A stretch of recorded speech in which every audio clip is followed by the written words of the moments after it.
we had time, I could keep you here tomorrow morning telling you the story. She is the best change maker I have ever known.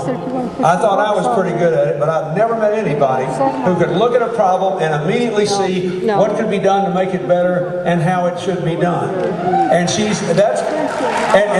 so what are we going to do about America? What are we going to do about our role in the world? Let me just briefly run through this.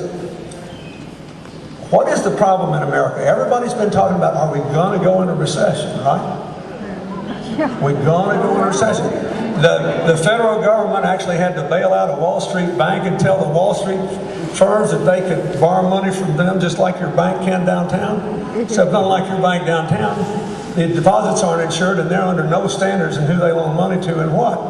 Now the government had to do that because we were facing a meltdown. But there's a much bigger problem on the horizon. Between 1 and 2 million of your fellow citizens are facing home mortgage foreclosures because they have these subprime mortgages. And if you lose 1 million homes, then this little stimulus package the government passed is going to get most of you a check here right after tax time. Whatever positive impact it has will be totally blown away, because every time a home is foreclosed on in America, it costs the economy $250,000. And you can imagine why, right? The value of the home goes down, then the neighbor's homes go down. Then the local property tax go down. And you get in this cycle and cycle and cycle. So, here's another reason you ought to be for Hillary. She's the only candidate who says that it's a dumb idea to let these people be thrown on the street if they've never missed a mortgage payment. Over 90% of these people have never missed a mortgage payment. What happened is the mortgage companies bundled up their mortgages, turned them into stock, and invited people to bid on them, thinking the housing market would go on forever. So the economy goes down, they bid the stock down, the mortgages go back, and the mortgage company is told, you're broke, buddy, you got to go back to these homeowners and get 40% more a month. Except they can't, because the people took out the mortgage for the same reason you took out your mortgage. What do you ask when you buy a home? Assuming you can get over the down payment. Can I make the monthly payment, right? Now, yes, they were told that they might raise the interest rates if the economy changed, but I've read these mortgage agreements personally. They were not told that somebody could turn their mortgage into a stock and gamble on it. So Hillary's position is very straightforward. Why in the wide world would we let 1 million of our fellow citizens be thrown out on the street and have to pay $300 billion or something to clean up on it, when for 10% of that, about $30 billion, we could give Oregon and every other state a little fund and let them go negotiate with these mortgage companies and say, look, you eat the half of the loss, I eat half the loss, leave these people in their homes for 5 years with the mortgage they're paying now. It's better than spending $300 billion after 1 million families are on the street. That's what you hire a president to do, to deal with things like that. She has an immense knowledge of this. But let's go to the bigger problem. Doesn't it strike most of you as kind of weird when you read people saying, are we going into recession? Most Americans think they're already in a recession.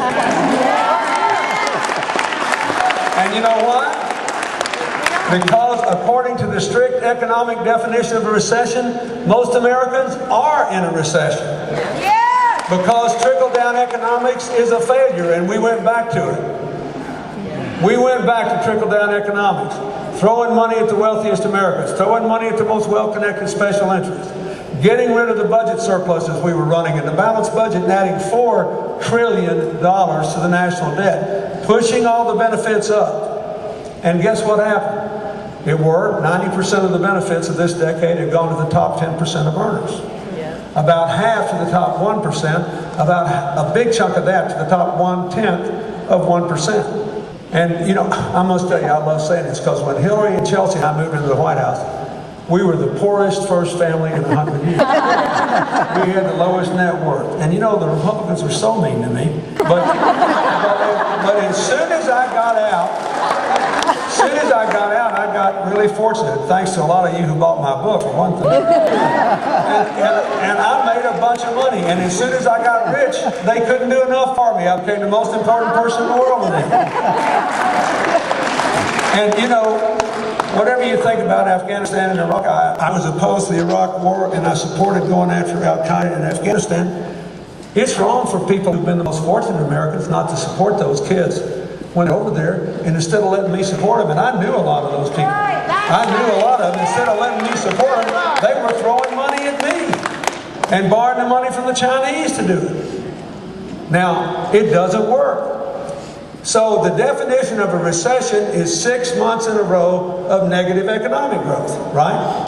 Yeah. The country doesn't meet that definition, but most Americans do, because 90% of the money went to 10%. So most Americans have had more than 6 months of negative economic growth. Flat incomes and exploding costs. Healthcare doubled. College education up 75%. This year alone, the average family will pay almost $500 more for gasoline and at a minimum $250 more for food. If you got more mouths to feed, it'll be more than that. So they are worse off.